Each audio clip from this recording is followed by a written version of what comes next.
Hi good morning to all of you.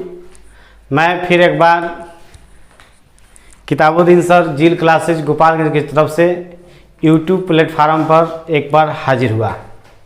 वादे के अपने मुताबिक फिर मेरा आज का वही कोटेशन, मैं आज़ाद भारत। यानी आप लोग जान रहे होंगे कि मैं आप लोगों को आज़ादी के बाद से जितनी भी घटनाएं भारत देश में घटित है उस घटनाओं से हम अवगत करा रहे हैं। इन सारी घटनाओं में कुछ घटनाएं संवेदनशील भी होगी, तो उस पर उतना आप लोग को सेंसिटिव होने की ज़रूरत नहीं है। बस हमको ये ऑब्जर्व करना है कि हमारा जब देश आज़ाद हुआ था तो कौन कौन सी घटनाएं घटित है, और उस ऐतिहासिक घटना को आप अपने ज़हन फिक्र में क्या करना है, भरना है। ठीक है, यानी जितनी भी ऐतिहासिक घटना है उसको अपने अंदर समावेशित करना है। तो आइए फिर मैं आज़ाद भारत के तहत फिर मैं कुछ क्वेश्चन आप लोगों के लिए लेकर आया हूँ। और जो भी क्वेश्चन मैं बैक में आप लोग को पढ़ाए थे उस क्वेश्चन को आप लोग रिवाइज करें, देखें। और एक और बात मैं आज कहना चाहूँगा कि आप लोगों ने जो हम लोग 15 अगस्त के दिन जो वीडियो हम चारों टीचर ने बनाए थे जील क्लासेज यूट्यूब प्लेटफार्म के द्वारा, उस पर आप लोगों ने बहुत सारा प्यार दिया, अपना लाइक शेयर कमेंट किया। इसके लिए बहुत बहुत धन्यवाद तहे दिल से आप लोगों को। सारे जितने भी हमारे यूट्यूब के परिवार हैं सबको बहुत बहुत धन्यवाद। क्योंकि आप लोगों ने बहुत सारा हम लोग को प्यार दिया।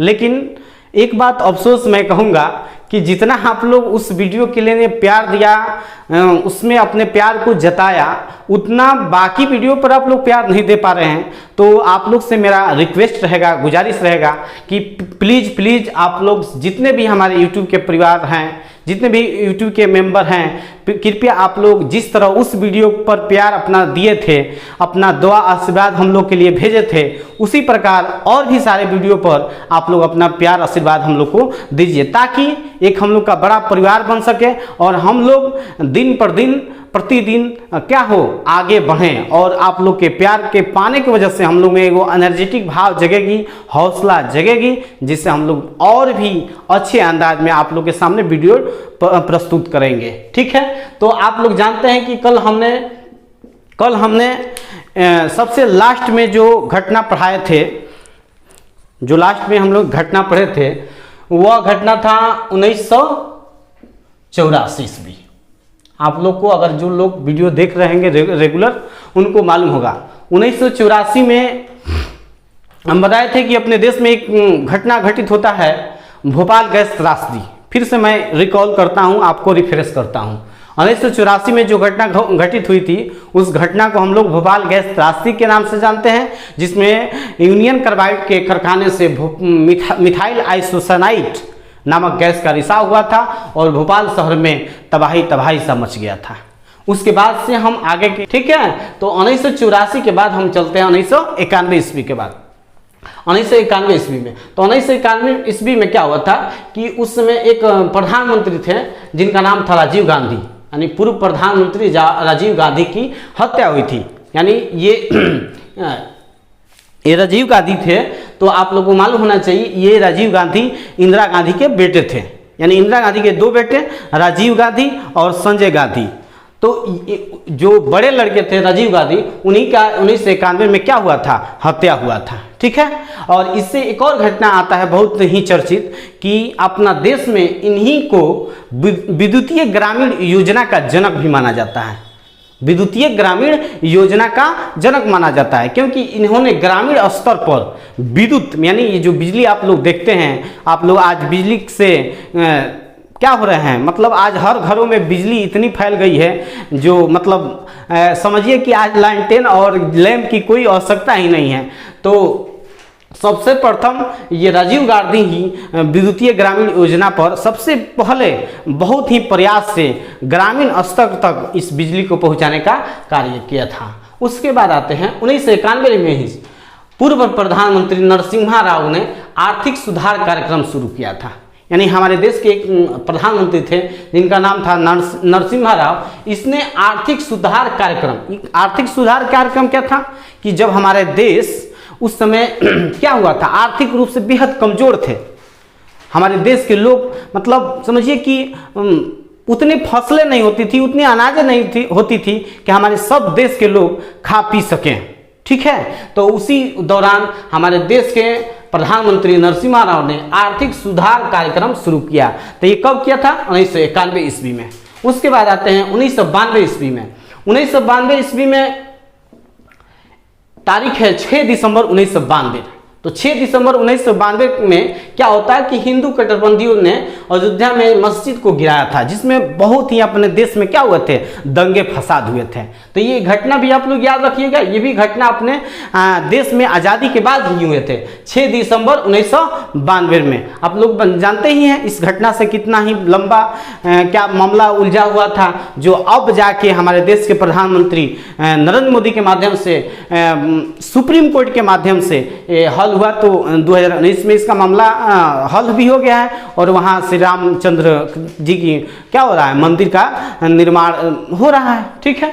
अब आगे चलते हैं 1996 ईस्वी। 1996 ईस्वी में क्या होता है कि आम चुनाव में कांग्रेस की हार और बीजेपी सबसे बड़ी पार्टी के रूप में उभरी।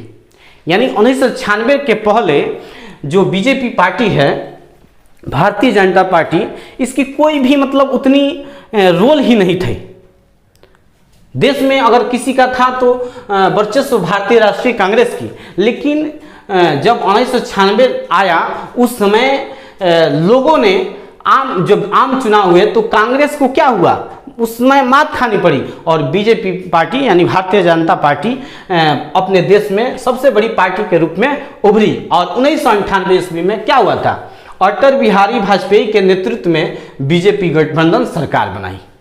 यानी 1998 में क्या हुआ कि अटल बिहारी वाजपेयी ने गठबंधन बीजेपी का गठबंधन का सरकार बना था, ठीक है। अब आगे बढ़ते हैं 1999 ईस्वी। तो 1999 ईस्वी में वाजपेयी ऐतिहासिक यात्रा पर बस से पाकिस्तान के शहर लाहौर गए थे। यानी 1999 के ही ईस्वी में हमारे देश के बहुत ही होनहार और एक कवि जो बहुत ही संजीदगी के साथ हिंदी के सबसे बड़े वक्ता माने जाते हैं, अटल बिहारी वाजपेयी, वो अपने लाहौर, पाकिस्तान के शहर लाहौर गए थे, वो भी किससे, बस से यात्रा किए थे। तो ये भी घटना समझिए बहुत ही क्या था, यादगार था, जिसको आज भी इतिहास के पन्नों में दर्ज है। और अटल बिहारी वाजपेयी ने बस के द्वारा पाकिस्तान के शहर लाहौर गए थे, समझे मेरे भाई। अब आते हैं 1999 में ही। और एक और बात बता दें, इस अटल बिहारी वाजपेयी का पाकिस्तान जाना बस के माध्यम से, यानी क्या था कि पाकिस्तान के साथ जानते ही हैं कि पाकिस्तान हम लोग के देश से हरदम उलझता ही रहता है। तो हमारे देश के जो भी बड़े लीडर थे वो कभी भी नहीं चाहते थे कि पाकिस्तान से झगड़ा हो, फसाद हो किसी प्रकार के। हरदम मैंने संधि करना ही चाहा, लेकिन क्या करिएगा, अफसोस पाकिस्तान ऐसा कर नहीं पाता है। आज भी वही अपना चूहा वाला रणनीति अपनाते रहता है, अपने देश को तंग करते रहता है। तो क्या हुआ देखिए, अब देखिए कितना यहीं पर सामने आपके सामने ये घटनाएं हैं। 1999 में वाजपेयी ने पाकिस्तान के साथ क्या किया, हाथ मिलाया, वहाँ वार्ता किया, बहुत सारे बात उठाई। और देखिए 1999 में ही पाकिस्तान ने भारत में क्या कर दिया, आक्रमण कर दिया, जिसको आप लोग कारगिल युद्ध के नाम से जानते हैं। यानी कोई पूछता है कि कारगिल युद्ध कब हुआ, तो 1999 में। और ये देखिए भारत पाकिस्तान के बीच 1999 ईस्वी में कारगिल युद्ध हुआ। अब बताइए आप, देखिए एक तरफ हमारे देश उसको एक मैत्री संबंध बनाना चाहता है और मैत्री को क्या बना रहा है, दुश्मनी क्रिएट कर रहा है कि जब हम उससे मिल रहे हैं तो उसके बाद क्या कर रहा है बताइए। उसी सन में, उसी यात्रा के बाद 1999 में पाकिस्तान भारत पर आक्रमण कर देता है, वो भी कारगिल में, जिसे हम लोग कारगिल युद्ध के नाम से जानते हैं। अब आते हैं 2000 ईस्वी में। 2000 ईस्वी में भारत की आबादी 1 अरब का आंकड़ा हुआ था। यानी हमारे देश की जो आबादी थी ये 2000 ईस्वी में 1 अरब के आसपास हुई थी। जैसे अब आप जानते ही हैं, अभी हमारा आबादी अगर देखा जाए तो अभी तो जनगणना हुई नहीं है कोरोना की वजह से। आप लोग जानते ही हर 10 साल पर जनगणना होती है, लेकिन अभी तक 2001 में जनगणना हुई थी, तो उसके बाद से 2011 में लेकिन 2011 के बाद 2021 में, तो अभी तो कोरोना की वजह से जानते ही हैं अभी जनगणना नहीं हुई। लेकिन 2000 ईस्वी में उस समय एगो आकलन किया गया था, मतलब एहसास किया गया था कि हमारे देश की आबादी 2000 ईस्वी में 1 अरब के आंकड़ा को टच किया था। आगे बढ़ते हैं और एक और घटना इससे बता दें आप लोग को थोड़ा सा। 2000 ईस्वी में ही बिहार से झारखंड राज्य अलग हुआ था। बिहार से क्या हुआ था? झारखंड राज्य अलग हुआ था। झारखंड राज्य अलग हुआ था। वो तारीख था 15 नवंबर 2000 ईस्वी। 15 नवंबर 2000 ईस्वी को क्या हुआ था? बिहार से झारखंड अलग हुआ था। आते हैं आगे की तरफ। 2004 ईस्वी में कांग्रेस सत्ता में लौटी और मनमोहन सिंह पीएम बने। यानी वही सरदार डॉक्टर मनमोहन सिंह 2004 ईस्वी में, पहले जो बीजेपी की सरकार थी, तो बीजेपी की सरकार फिर 2004 में क्या करी? मात खा गई, यानी हार गई, और फिर पुनः भारतीय राष्ट्रीय कांग्रेस 2004 ईस्वी में जनता के द्वारा जानते ही लोकतंत्र क्या है? लोकतंत्र जनता के द्वारा, जनता के लिए, जनता का संचालित शासन है। ये अमेरिका के राष्ट्रपति अब्राहम लिंकन का वचन है, वाक्य है कि लोकतंत्र क्या है? तो लोकतंत्र is democracy is the of the people, by the people, for the people. ठीक है। तो 2004 में कांग्रेस को जनता ने फिर जिताया और उस समय डॉक्टर मनमोहन सिंह प्रधानमंत्री बने। ठीक है। अब आगे की तरफ बढ़ते हैं। 2006 ईस्वी में भारत की सबसे बड़ी रोजगार गारंटी योजना यानी मनरेगा का कार्यक्रम शुरू हुआ। आप लोग जानते हैं मनरेगा एक कार्यक्रम है जिसके तहत गांव स्तर पर यानी ग्रामीण स्तर पर लोगों को क्या किया जाता है? मतलब उस समय लोगों को रोजगार दिया जाता है। लोगों को रोजगार दिया था मनरेगा के तहत। मनरेगा के तहत लोगों को रोजगार दिया जाता है। इस मनरेगा का शुरुआत कब हुआ था? तो 2006 ईस्वी में। ठीक है मेरे बच्चों, याद रखिएगा। देखिए भाई मेरे, आप लोग वीडियो को पूरा देखें, लाइक कमेंट शेयर सब करें। ठीक है, तब हम लोग का हौसला का होगा, अफजाई होगा, और हम लोग दिलो जान से आप लोग के लिए वीडियो बनाएंगे। इसी के साथ बच्चों, जय हिंद।